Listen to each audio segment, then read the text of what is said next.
గతంలో చూసినట్లయితే ఎప్పుడైనా ఏదైనా ఒక లోగో ఫెయిల్ అయిందంటే ఆ ఫెయిల్యూర్కి సంబంధించినటువంటి సెక్షన్ ఇన్ఛార్జ్లను కానీ లేకుంటే ఏమైనా ఆ లోగో షెడ్యూల్ అటెండ్ చేసినటువంటి స్టాఫ్ను కానీ ఈవెన్ హెడ్ క్వార్టర్కి పిలిపించి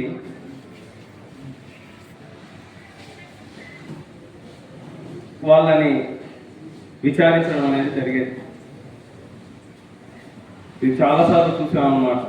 కానీ ఇప్పుడు చూస్తే ఏమైనా సినిడిఎంఏ ప్రమోద్ సార్ పీరియడ్లో ఒక్క సూపర్వైజర్ని కానీ ఒక్క స్టాఫ్ని కానీ ఎవరినే కానీ ఏ లోకో ఫెయిల్ అయినా కూడా షెడ్ దాటిపోయిన పరిస్థితి అనేది లేదు. అంటే ఏది వచ్చినా కూడా జోనల్ లెవెల్లో అయితేనేమి బోర్డు లెవెల్ నుంచి ఏదైనా సరే క్లారిఫికేషన్ ఇవ్వాలి అంటే ఆయన బాధ్యత తీసుకునేవాడు.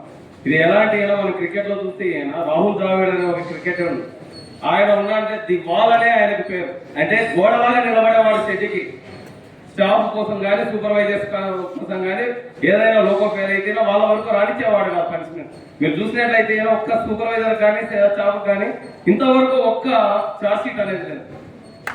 ఆయన నమ్మిన సిద్ధాంతం ఏంటంటే కార్మికులు కానీ సూపర్వైజర్స్ను కానీ పనిష్మెంట్ ఇవ్వడం ద్వారా మనం మార్పు తీసుకురాలేము, వాళ్ళని కౌన్సిలింగ్ చేయడం ద్వారా అదే మార్పును తీసుకురావచ్చు అనేది బలంగా విశ్వసిస్తాడు. రైల్వే బోర్డు ప్రకారం మనకి ఎన్నో ఇన్స్ట్రక్షన్స్ ఉంటాయి. అంటే ఇన్స్ట్రక్షన్కి మనం బైండ్ అవ్వకూడదు. ఆ ఇన్స్ట్రక్షన్ యొక్క ఆబ్జెక్టివ్ ఏంటనేది ఆలోచించి ఆ విధంగా మనం నడుచుకోవాలి. ఆ ఆబ్జెక్టివ్ని అర్థం చేసుకున్నప్పుడే మన కార్మికులకు కానీ చెడు కానీ ఏదైనా మంచి చేయగలుగుతాం. ఆ పేపర్ మీద ఉన్న ఇన్స్ట్రక్షన్కి బైండ్ అయితేనే మనం ఏదే కానీ మంచి చేయలేం అనేది ఇందాక కూడా ఆయన స్పీచ్లో కూడా సూపర్వైజర్స్ మీటింగ్లో అదే ప్రస్తావించడం జరిగింది. ఆయన అంటే సాటి ఆఫీసర్స్కి భవిష్యత్తులో మీరు ఏ విధంగా నడుచుకోవాలి ఎంప్లాయీస్ పట్ల అనేది చెప్తూ ఈ మాట కూడా మళ్ళీ ఒకసారి ఆయన రీఇటరేట్ చేయడం జరిగింది. అంతేకాకుండా మనం చూస్తే ఏదైనా ఇష్యూ జరిగినప్పుడు ఆ ఇష్యూ గురించి విచారణ జరుగుతుందంటే ఆఫీసర్ సైడ్ నుంచి ప్రశాంతమైనటువంటి వాతావరణం ఉంటే దాన్ని ఎదుర్కొనేటువంటి సూపర్వైజర్ కానీ స్టాఫ్ కానీ ప్రశాంతంగా దాన్ని ఎదుర్కోగలడు. దానికి సంబంధించిన ఇన్ఫర్మేషన్ని ఫ్రీగా డెలివరీ చేయగలుగుతాడు. ఒకవేళ అవతల సైడ్ నుంచి ఆఫీసర్ కొంచెం గరంగా కనపడినాడంటే ఇతను అంటే డెలివరీ చేయాల్సింది కూడా చేయలేకపోతాడు. తద్వారా ఇంకా కూడా తిట్లు తినే అవకాశం అనేది ఉంటుంది. కానీ ప్రమోద్ సార్ విషయంలో ఎక్కడే కానీ ఆ పరిస్థితి అనేది చూడలేదు మేము. ఈవెన్ సూపర్వైజర్స్ మీటింగ్ లో కూడా ఎక్కడే కానీ హార్ష్గా మాట్లాడడం కానీ లేకుంటే వల్గర్గా మాట్లాడడం కానీ ఎక్కడే కానీ ఉండదు.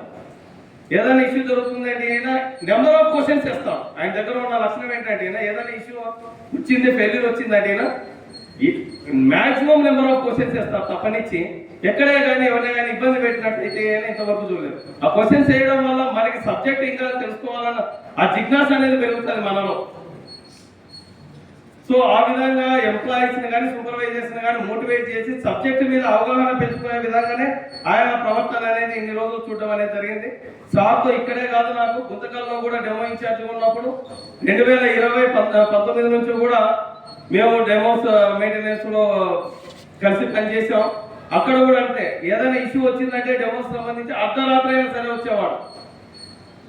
సో అలాంటి కమిట్మెంట్ సార్ని. ఇంకా వెల్ఫేర్ విషయానికి వస్తే రీసెంట్గా 2 ఇష్యూస్ అనేది చాలా ఇంపార్టెంట్ కేసెస్ మేము సంఘ తరఫున రిప్రజెంట్ చేసినవి. ఒకటి, ఒక ఎంప్లాయీ రాజు అనేసి ఫస్ట్ కరోనా లాక్డౌన్ టైంలో 53 రోజులు డ్యూటీకి అటెండ్ అవ్వలేదు.